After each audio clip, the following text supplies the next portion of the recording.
Module 1215 and we're playing chess.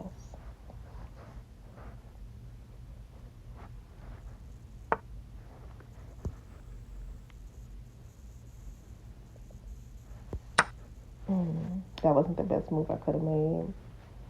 The opponent's name is 027160 from India. Alright, so they sacrificed their knight. I found it profitable to seize that opportunity. I'm eyeing their weak green square. So what I'll do now is I will put a target right on that square, taking control of their knight. And now going to remove my knight from the line of fire. Ooh, that wasn't great. Okay, here's what I'll do. I will block 5.7 seconds on my clock. All right, that's noted. Still 2.8 seconds to check the opponent. Ooh, and I lost my queen. Not great. Y'all see this game? It's getting really tough. Down to the wire. The opponent won. All right, so what I'll do now is I will go ahead and looks like I'm playing Adjoa Bavarianse. Cool. I'm Adjoa 1215 and we're playing chess. And if you're watching this video, thank you for watching. It looks like we are pretty evenly matched in the ranking in the 300s in terms of the score.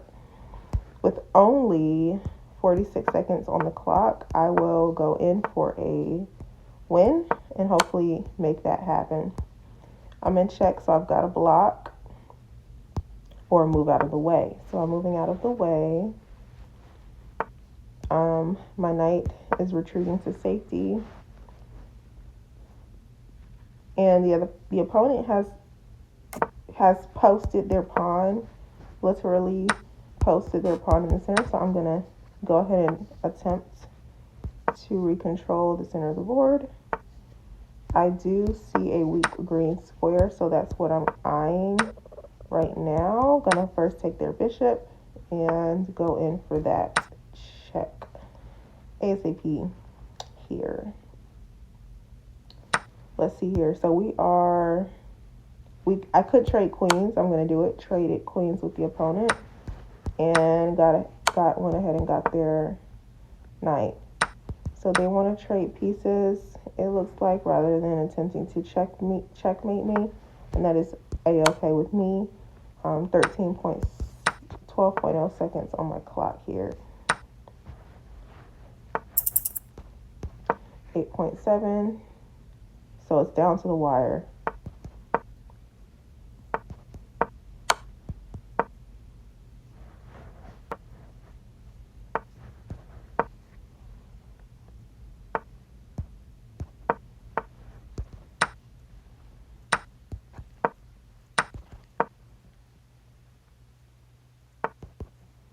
Okay, so that's the game. I timed out, so I'm going to continue to play here. We have about 21 minutes, excuse me, left of this tournament here at chess.com, the app. I'm Adjoa 1215 and we are playing chess.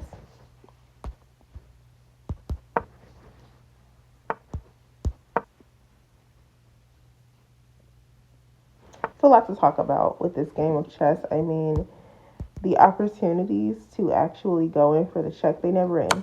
But there is a lot of temptation that a player must overcome when approaching navigating the board. So firstly, it's all about knowing what you're able to do and what you have access to as well. When you know these things, you also know what you can't do. I cannot move my pawn backward. I cannot do that. And so that is the biggest limitation. Well, the limitation that is solely possessed by the pawns. No other piece literally must move in one direction, which is toward the opposite side of the board. The opponent just sacrificed their queen, which I'm not surprised to see have happen because they do have 127 points. They may be a beginner, but only 7.5 seconds on my clock means I must hurry and check the opponent. That's what I'll attempt to do. Give them a good run for their money. Oh, well, that was a timeout. And so here I am going to make sure I'm watching the clock, especially in these bullet games. Bullet means that you only have 60 seconds or 59 seconds really to do whatever it is that you would like to do on this board, which if you're a wise chess player, that aim would be pointed at checkmating, giving your opponent a checkmate. And one thing I've attempted to do recently is to refrain from unnecessarily trading any pieces or making any sacrificial moves. So I want to continue to attempt to do such a task. I want to protect my pawn, so I'm going to move that bishop to do that, protecting the pawn. Place me in a powerful position because I actually am in possession of territory that technically belongs to the opponent or is near where their pieces reside. 20 seconds on my clock, and I will continue to play this game. I'm going to check the queen, still protecting the pawn. With my eye on that queen and on this rook who's in my lane, what I'll do is go ahead and take the rook. I will remove my queen from the line of danger. I will remove my king from the line of danger and attempt to check the opponent, but that's timeout. So I think I played pretty well that game, and I'll continue to attempt to just go ahead and focus on staying within the time constraints and making sure I meet that objective of checkmating. Least attempting to focus all of my energy on checkmating the opponent. I love how this app allows the matching of players with a diverse range of skill level. So this player has 100 points or scored at the ranked level of 100, and their name is Laura0513. Despite that my rank is a little different at 290. So when this happens, I do not want to quote unquote take it easy or give any wins out of charity. Why? Because every player wants to enhance their game. And the best way that, if I were in the shoes of the opposing player, then I would want to learn how to play skillfully. And the best way you can learn is through observation of skillful maneuvers and all kinds of plays, be they offensive or defensive. This is the best way to learn. What I'm going to do is I'm going to level up to a queen. I promoted my pawn, traded rooks, and this is the best opportunity for me to deliver a check to this opponent. I'm going to do that through a very straightforward move. My queen would have moved from G5 all the way to G1. However, we timed out, so I'm going to the next game. My name is Ajwa1215, and we are playing chess. We're playing chess with Davin Suk Halatha. Hello there. I'm not sure that any of these players actually know that my intent is to post this recording likely on YouTube. However, anything can happen in this world of the internet. So, they could see it one day. They could stumble upon the recording one day. 39 seconds on my clock, and it looks as though, because the opponent has castled this attempt to checkmate, it's going to be a little bit more difficult. It may require some sort of sacrifice. It may require extra time beyond a half, 30-second mark. Now I'm at 29 seconds on the clock. It may require the open-mindedness to maybe play the defense more so than the offense for a moment. But I think more than anything, delivering a check right now will require determination on my part.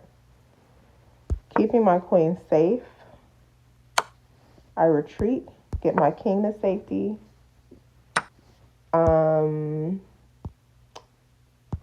Going to find this line of this highway right here. I'm at A diagonally. What I'll do is take the opponent's pawn, move my knight to safety, and go ahead and go in for a check. But hey, they timed out. So here I am moving forward. My name is Ajua1215. Ajua1215. I wish the opponent could hear me. We could do a proper introduction, But oftentimes in the real world, when you're playing chess, it'll be completely silent. You won't be talking to the opponent. You may just be completely focused. All mental energy is completely streamlined and directed toward focusing on this game.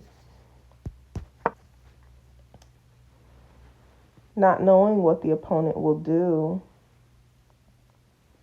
gives a sense of freedom, unboundedness to your expectation of what may happen.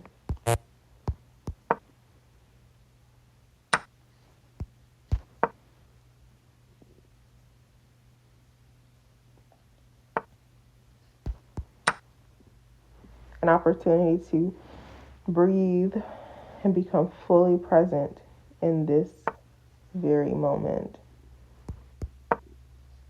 In the new second, in the next second, knowing that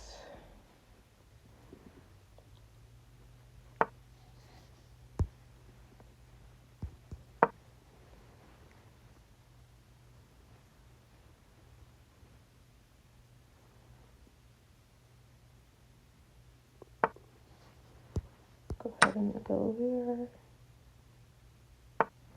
I think this will be my best move here.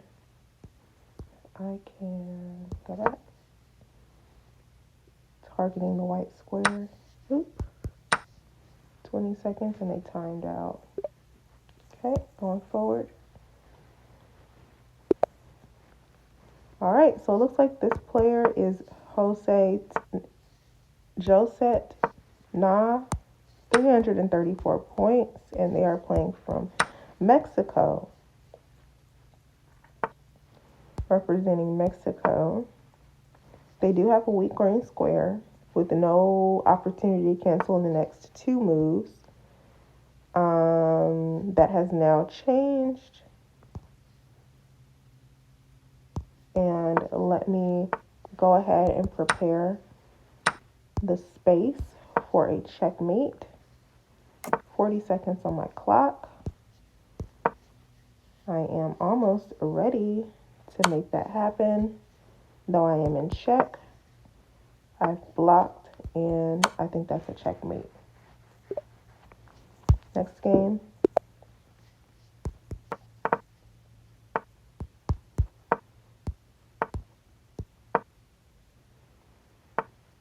All right.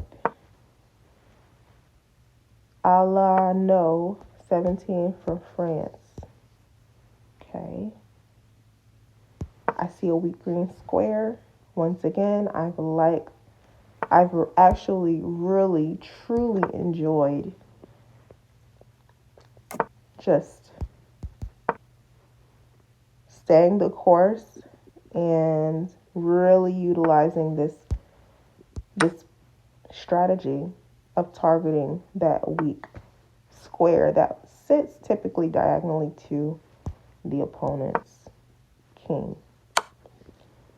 Because the opponent castled their pieces, because they did that, now I still have the opportunity to make that move. It'll just be a little, basically the square has changed. So rather than me targeting what was F2, I'll now target H2 for checkmate. Now, oftentimes it's my belief that learning to multitask can be very difficult. When you've started to scatter your pieces in a way that was not how they've been originally set up, basically, and that also puts you at risk, whether you're black or white, whatever color you want to be, this can also literally give your mind more tasks to do. So with every single move that I make, I could potentially be thinking to myself 5 seconds later, well, how did I get to this square? How did I get my pawn, my rook to C3, and why did I do that? Always have a purpose behind every move. Always watch the opponent's moves, because you don't want to take any time spent unnecessarily asking yourself, what did I miss? You don't want to do that. If I'm able to observe that the opponent moves from D7 to D6, I'm able to literally surmise as to why they made that move, understand what threats exist for my king or any other piece on the board, and understand how I might need to change my blueprint, because you just always want to stay current. Always want to stay current. Not to be reactive, and not to say, your moves are based on what they're doing, but it definitely impacts how you should change, alter, or even create new strategies for yourself in every given moment. There could be new opportunities that didn't exist before. If I'm thinking, okay, I want to go ahead and, and check the opponent right now, if I did not notice, basically, that the opponent moved that pawn before I moved my bishop, if I didn't notice the opponent made a move that would place my piece in jeopardy after it's moved to a square that I think would be a profitable move, then I could even potentially lose a piece, that wouldn't make checking that opponent in that moment worth it. So I'm gonna go ahead and check the opponent again. That's a check. And going forward, I will go here. Looks like they have a weak green square. I'm just gonna go forward, check them again. They do have a weak green square. And what I'll do is something real wise. So I'm going to get the knight out of the way. What I found is that these knights are dangerous, very dangerous pieces. especially if you're not paying extremely close attention to what it is that each one is doing.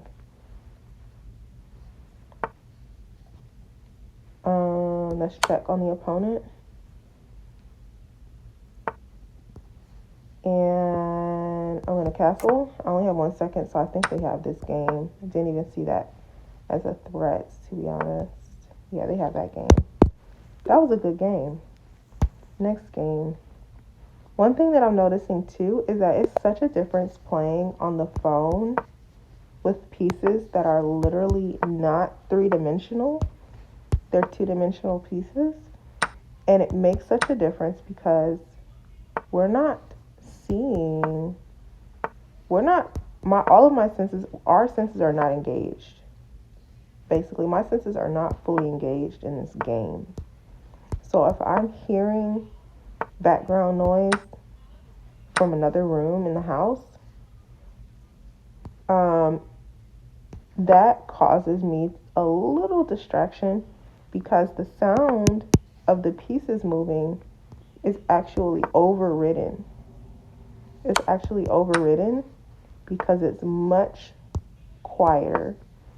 The sound of these pieces moving is much quieter than any sound I hear outside of the board, like cars moving down the street. Not only that, I don't have to think about, what if a piece goes missing from the board, randomly, be it by the other opponent. Not seeing your opponent face to face also leaves room for a lot of questions that always go unanswered when playing online, and especially playing with someone who you haven't met in person. So playing different opponents every single 60 seconds tends to definitely leave a lot of mystery. Room for a lot of mystery. And when I say a lot, that's an understatement. You don't even know if you're going to play this person again. So with that being said, there's less, there is still the same amount at stake, but there is less opportunity to want to invest a lot of energy learning the style of your opponent, etc. So these things are real and these things are true. What I'm saying is that I've learned to adapt to playing online for various reasons. I'll just say this: the pros exist and the cons exist. And whether one outweighs the other is totally subjective, totally dependent on who you ask. But I will say a lot in this game does not change, and that is so comforting. The rules stay the same. That's so comforting. The chance to learn from your mistakes, that always exists. Also very comforting. And the opportunity to literally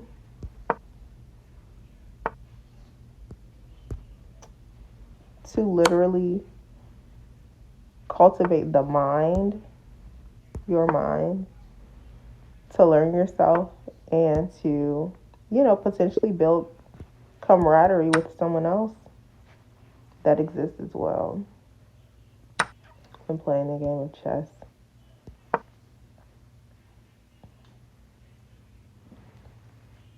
Oh, I'm just talking. I think that with 15.9 seconds on the clock, I'm actually able to make a good play. I just have to be really smart about it. So, 3.1 seconds. Nah, that went too fast. Yeah, this tournament is pretty much over. We have 14 seconds, so it's a wrap. And y'all, thank you for watching. If you're seeing this, God bless you.